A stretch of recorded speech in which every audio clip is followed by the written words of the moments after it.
Vamos a hacer un repaso del método Victor Meyer para la determinación del peso molecular. Lo primero que se nos puede ocurrir es preguntarnos por qué estudiar el método Victor Meyer, siendo que es un método del año 1880 que ha sido superado y por lo tanto es obsoleto. La respuesta es simple, es un método muy útil para entender el comportamiento de los gases. Primero que nada hay que ver que no cualquier sustancia se puede medir, sino que deben cumplir ciertas condiciones, y es que sean líquidas o sólidas a temperatura ambiente, pasar al estado gaseoso al menos 20 grados por debajo de la temperatura dentro del equipo, y no descomponerse al calentarse. La ecuación que vamos a usar es muy simple, es que el peso molecular, que lo vamos a llamar M mayúscula, es la masa de nuestra muestra dividido el número de moles de la muestra. Si nos resulta un poco extraña esta fórmula, simplemente podemos recordar que el peso molecular es lo que pesa un mol, para el caso del agua es 18 gramos en un mol, pero no siempre en el laboratorio vamos a tener un mol. Si nosotros tenemos una muestra de 0,083 moles y sabemos su masa, para obtener el peso molecular a partir de estos dos datos, tendríamos que llevar un mol con una regla de 3 simple. Entonces sería este número por este dividido este. Y nos da 18,1, que es exactamente lo mismo que usar esta ecuación que tenemos aquí. En el laboratorio vamos a pesar la masa de la muestra muy fácilmente en una balanza, ya que la muestra la vamos a tener adentro de una ampollita, que es un tubito de vidrio con una tapita, y por diferencia de pesada de la ampollita sin la muestra y con la muestra, vamos a obtener un número que en este caso pusimos como un ejemplo este que aparece aquí. Entonces, la incógnita sería cómo calcular el número de moles para determinar el peso molecular. Y para eso vamos a usar el equipo que desarrolló Victor Meyer, diseñó Victor Meyer. En este video suponemos que ya conocemos el equipo, pero si necesitan más detalles pueden hacer clic en el recuadro para un breve video que lo describe. El método se basa en la ley de Avogadro, que una forma de expresarla es que a presión y temperatura constante, el volumen de un gas es directamente proporcional al número de moles, independientemente de qué gas estemos hablando. La condición inicial dentro del equipo va a haber una cierta presión, una cierta temperatura y un volumen. La presión es aproximadamente la presión atmosférica, ya que el equipo está abierto en este sector, y tiene solo una pequeña columnita de agua por arriba. El volumen está fijo, es un cierto volumen que no lo conocemos.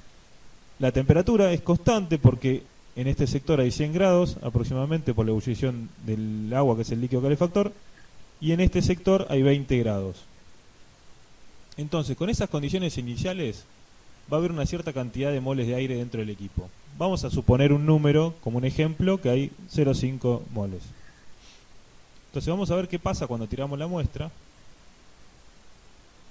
Al calentarse empieza a evaporarse y por lo tanto empieza a aumentar el número de moles en este sector, y eso provoca un burbujeo en la campana para gases.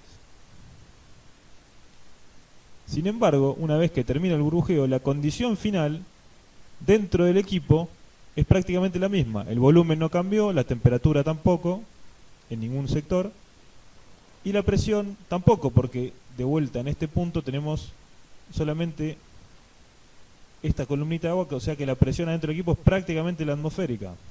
La condición final nos dice entonces que es la misma condición inicial y el número de moles debería ser igual, nada más que ahora tenemos, en lugar de aire, aire más muestra. Si nosotros teníamos una muestra, por decir un número también como un ejemplo, de 0,1 moles, la cantidad de aire dentro de la campana tiene que ser 0,1 moles, no queda otra opción. O sea, la misma cantidad de muestra que tiramos tiene que haber terminado en la campana, pero en forma de aire. Ahora vamos a ver qué es lo que está pasando con la presión cuando ocurre la experiencia. Cuando tiramos la ampollita, primero se empieza a calentar, se destapa por la evaporación, y mirando la ley de Dalton podemos ver que la presión dentro del equipo aumenta momentáneamente porque el número de moles aumenta. Este aumento de la presión hace que la presión dentro del equipo sea un poquito mayor a la atmosférica y provoca el burbujeo. En este sector la muestra empieza a evaporarse y se mezcla con el aire, empieza a difundir, pero en la campana para gases solo se recoge aire porque dentro del equipo solamente había aire. Es una de las condiciones que tenemos que haber insuflado suficientemente como para que solamente haya aire. y entonces la muestra no llega a difundir hasta llegar a este sector que estaría frío, que sería un problema, porque si la muestra llega a estar a 20 grados, sabemos que, por ejemplo, si tenemos un recipiente de este tamaño con muestra, sabemos si lo enfriamos a 20 grados va a condensar, porque la muestra a temperatura ambiente es líquida. Y si condensa, entonces el volumen que ocupa es mucho más chico que el volumen que ocuparía el gas. Es aproximadamente 400 veces más chico en este caso.